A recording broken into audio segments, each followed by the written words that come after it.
angels, welcome back to Your Own University TV, where we talk about what sets you apart from everybody else in the world, because you matter.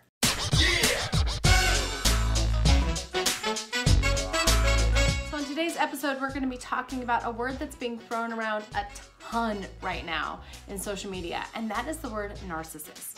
And we're going to talk about what a narcissist is and why narcissists are so flippin' dangerous, and the difference between a narcissist and an asshole or bitch.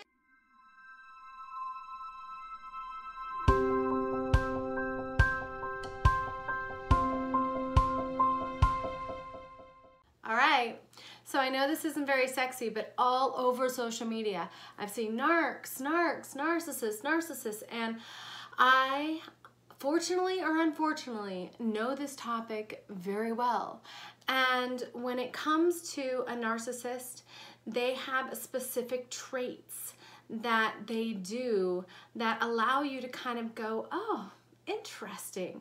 And also, they attract a certain kind of person that allow you to look inside and make a shift.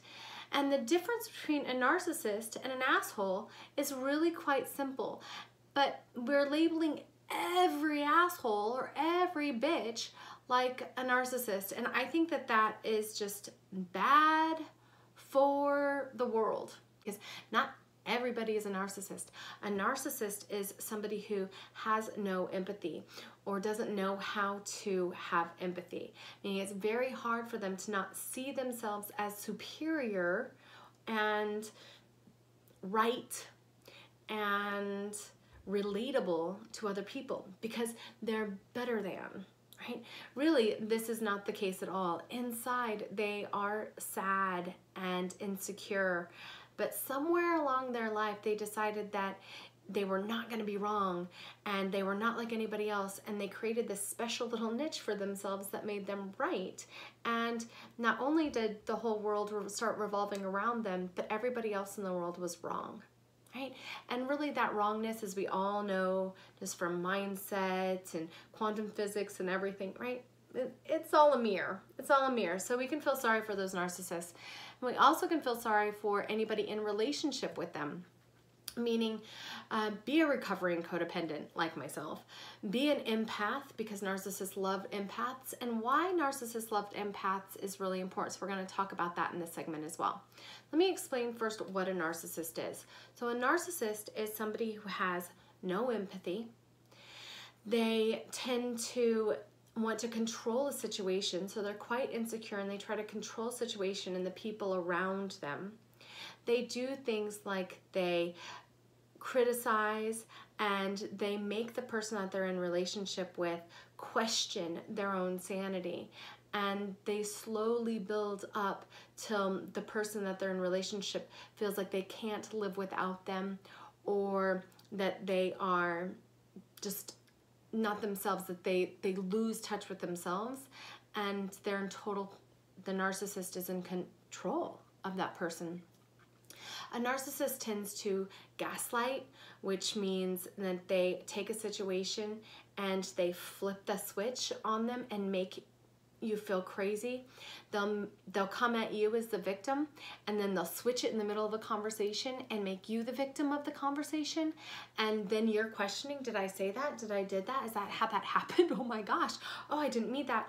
And then what it does is it creates this tailspin of proving, which creates a fight, which gives them power, that makes you look crazy, which makes you feel insane, right? And feel bad. And then if you are a codependent, which is a chronic people pleaser, or if you are an empath, meaning that you feel everything around you, you're very, not sensitive like emotional, but like sensitive as in sensational. You feel other people's emotions and the vibration of the room beyond your own. So it's very important for you to learn boundaries in that, and we'll have another segment on empathy and being empathic and the difference there. But they love it, right? Because they see in that empath something that they're missing in their life. So they attract that mirror into their life, and then they try to suck it out of you, but you can't do it the way that they do it. The next thing is they ghost. So ghost means that they'll just turn off and not talk to you. Yeah. And a lot of times if you care, you'll be scrambling and chasing to figure out the relationship, to figure out the problem. And it's a way for them to control you and what's happening. So that's a basic overview of what a narcissist behavior looks like and what a narcissist is. Things really need to be their way, and when they're not their way, then the people get punished by feeling crazy, being condemned, and having their own lives turned on them in a nasty way. And narcissists, when they start in on you, if you engage pretty much at all, then they will keep hammering at you until you feel absolutely crazy and you don't know what ends up and you're questioning yourself. That's how they remain in power and in control in the relationship. So let's talk a bit about the relationship of the empath or the codependent and what that looks like. So narcissists are missing that empathy, that relatability, that ability to see, appreciate, and relate to other people. So they have to do it by other means, through control and manipulation. And they'll tell you that you're trying to control them and you're trying to manipulate them, and that's how they flip the switch. It's kind of funny how it all works out that way. But a codependent doesn't want to do that, because a codependent wants to please, and there's some fear along with that. So they're people pleasers, and they tend to really want to make somebody happy. They're caretakers. They allow people a great amount of forgiveness and leniency when it comes to the abuse that they'll take and what they'll stand for in their life. So a codependent's biggest job in order to get healthy is to develop a backbone, a really strong backbone, and what that looks like, and we'll talk about that in just a second. The other way is being an empath. So an empath is somebody who literally feels, senses, hears what's going on within the environment around them. Now, it can be a global environment, it can be just in the room around them. It's different than being psychic or clairvoyant or clairsentient or clairaudient. Really need to be clear about that, and I teach a lot about that at your own university. If you're interested in that and going deeper into this, go and create your account at your own university. It's $22.22 a month, and you get access to our master classes. And we do usually one a month, sometimes two.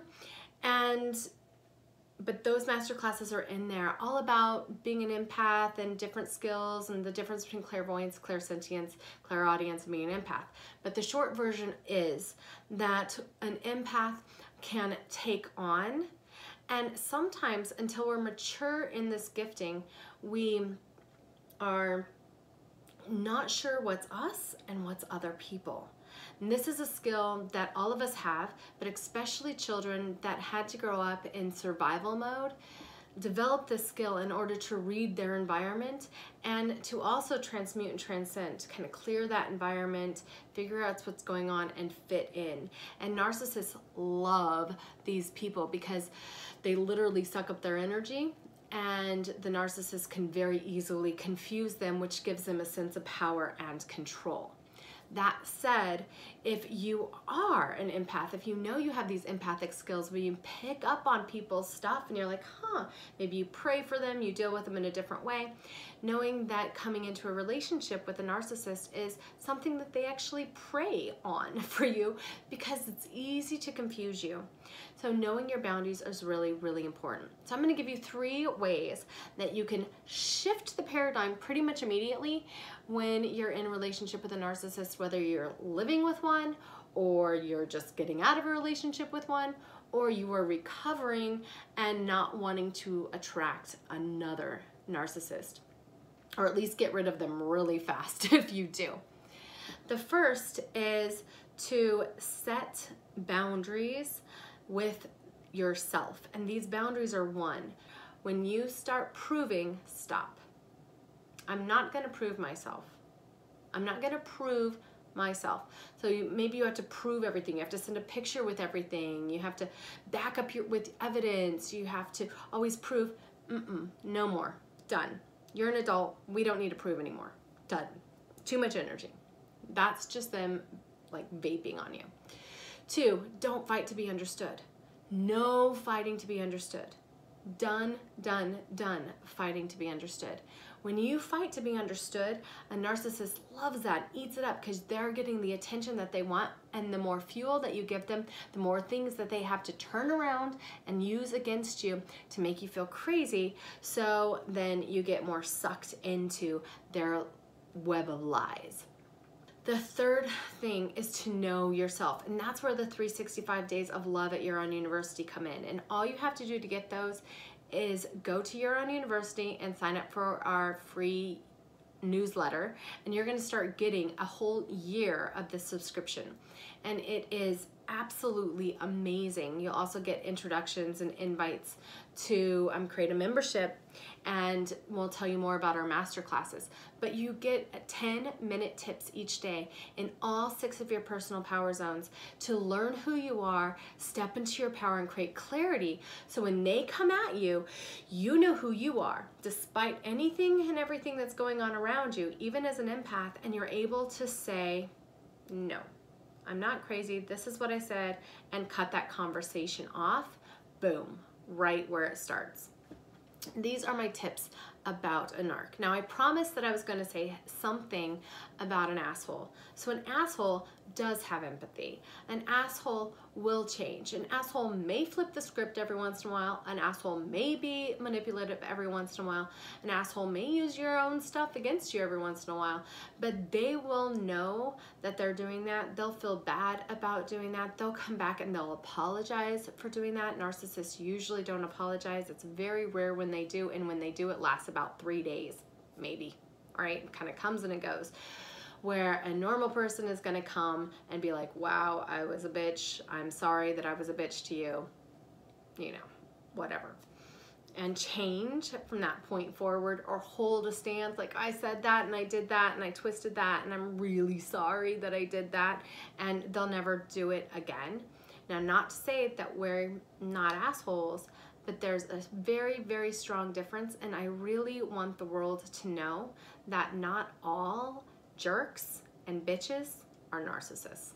Thank you so much for joining me here. If this was a yes for you, please say thumbs up, subscribe to our channel so you get all of our shows, and share this with any of your friends that might be walking through, in or out of a narcissistic relationship.